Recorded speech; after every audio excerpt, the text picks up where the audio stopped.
那个年代的衣服还不是那么简单，因为那个年代衣服很讲规矩，一个东西的长度什么都很讲究。但是我之前也做了很长的，就是我在很多电影也做了很长的研究，所以对这个东西我还是蛮熟悉的。所以后来我就跟陈国富讲，不然我们不要做其他的，我们就做旗袍。这两个女人是穿旗袍的。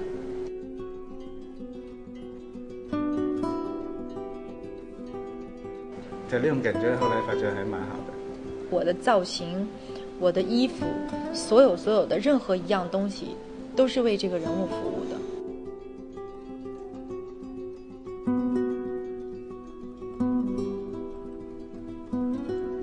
内衣上面我很讲究这些，就是它有一些小的蕾丝啊，小的那种结构啊。按照这样的性格，他应该是比较跳，对，但是它藏在里面，它里面是金色的。